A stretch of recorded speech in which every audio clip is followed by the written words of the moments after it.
Aadhaar camps మనకు special camps need బట్టి అన్ని చోట్ల చేస్తూ ఉంటాము.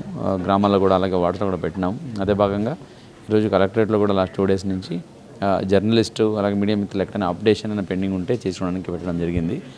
ఈ ఆధార్ అప్డేషన్ అనేది ఎవరీ 10 yearsకి ఒకసారి చేసుకోవాలి. ఎందుకంటే ఇప్పుడు చిన్నపిల్ల 5 సంవత్సరాలు ఫస్ట్ ఆధార్ వస్తుంది. మళ్ళీ 15 సంవత్సరాలు వెళ్ళేసరికి వాళ్ళు ఫిజికల్గా ఎదుగుతారు కాబట్టి ఆ ఫింగర్ ప్రింట్స్ అలాగే ఇది ఐరిస్ ఉంటాయి. ఇది అప్పటికప్పుడు అప్డేట్ చేస్తూ ఉంటారు. లేకపోతే వన్స్ ఆ ఫిజికల్లీ చేంజెస్ చేసేసరికి చాలా రోజులు అయిన తర్వాత అది రికగ్నిషన్ అవ్వదు. కాబట్టి ఆ ఉదయం నుంచి ఎప్పటికప్పుడు ఆధార్ అప్డేషన్కి చెప్తూనే ఉన్నారు. మన రాష్ట్రంలో అలాగే మన జిల్లాలో ముందంజలో ఉన్నాం. ఇది ప్రతి ఒక్కరు అంటే మర్చిపోయి కూడా కొంతమంది ఏమవుతుంది ఆల్రెడీ చేయించుకున్నాం కదా తప్పని కాకుండా, ఎందుకంటే ఒక బ్యాంక్ అకౌంట్ ఓపెన్ చేయాలన్నా ఒక పాస్పోర్ట్ చేయించాలన్నా కూడా మనకి ఏ గవర్నమెంట్ సర్వీస్ పొందాలన్నా కూడా ఆధార్ చాలా ఇంపార్టెంట్. కాబట్టి ఆధార్ అప్డేటెడ్గా ఉంటే ఈకేవైసీ చేయడానికి అయితేనేంటి, లేదా గవర్నమెంట్ స్కీమ్స్ పొందడానికి అయితేనేంటి, లేదా ఇలాగ పాస్పోర్టు లేదా ఫారెన్ విజిట్స్ ఏం చేయడానికి కూడా ఆధార్ అప్డేషన్ చాలా అవసరము.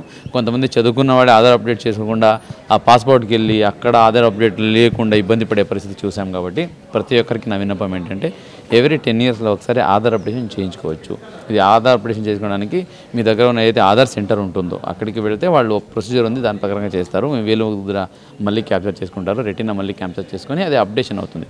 ఆ అప్డేషన్ సమయంలో కావాలంటే మీ అడ్రస్ ఏమైనా మార్పులు చేర్పులు ఉంటే అటువంటి కూడా అప్డేట్ చేసుకోవచ్చు. కాబట్టి ఈ అవకాశాన్ని ప్రతి ఒక్కరూ వినియోగించుకొని ఈ ఆధార్ అప్డేషన్ పెట్టుకుంటే సో ప్రతి అడ్మినిస్ట్రేషన్కి అలాగే గవర్నమెంట్ పథకాలను కూడా అమలు చేయడానికి ఈజీ అవుతుందని నేను కోరుకుంటున్నాను. Thank you.